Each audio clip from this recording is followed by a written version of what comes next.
बिस्मिल्लाहिर्रहमानिर्रहीम या कनाब व या कनस्ताइन। मेरे पाकिस्तानियों, जब तक ये मेरे अल्फाज आप तक पहुंचेंगे मुझे एक नाजायज केस के अंदर बंद कर दिया होगा। इससे एक चीज आप सबको वाज़े हो जानी चाहिए कि पाकिस्तान में जो फंडामेंटल राइट्स हैं, जो हमारे आइन हमें हुकूक देता है, जो जमहूरियत है, वो दफन हो चुकी है। और हो सकता है कि इसके बाद मुझे मौका ना मिले आपसे मुखातिब होने का, इसलिए मैं 2-3 बातें आपसे करना चाहता हूं आज। सबसे पहले, पाकिस्तान की जो कौम है वो मुझे 50 साल से जानती है। मैं पब्लिक में 50 साल से हूं। कभी मैंने ना पाकिस्तान के आइन के खिलाफ किया हूं, ना मैंने कभी पाकिस्तान का कानून तोड़ा है।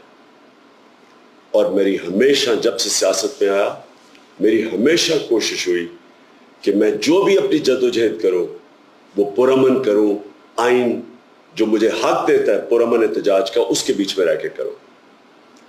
आज ये जो किया जा रहा है, ये इसलिए नहीं किया जा रहा कि मैंने कोई कानून तोड़ा है, ये सिर्फ इसलिए किया जा रहा है कि ये चाहते हैं कि मैं जो हकीकी आज़ादी की तहरीक है इससे पीछे हटूं।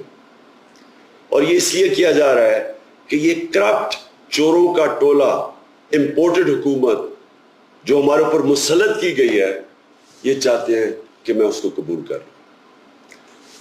मैं आज आप सबसे अपील कर रहा हूं कि आपको अपने हकूक के लिए, अपनी हकीकी आज़ादी के लिए सबको निकलना पड़ेगा।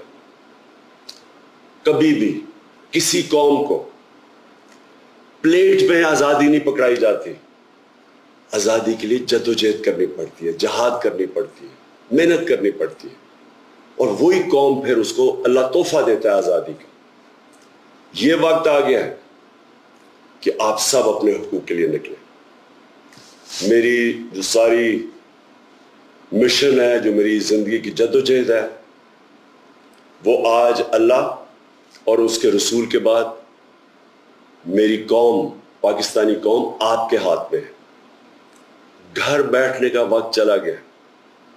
मैं आज आप सबको अपील कर रहा हूं कि आपको निकलना पड़ेगा, आपको जद्दोजहद करनी पड़ेगी।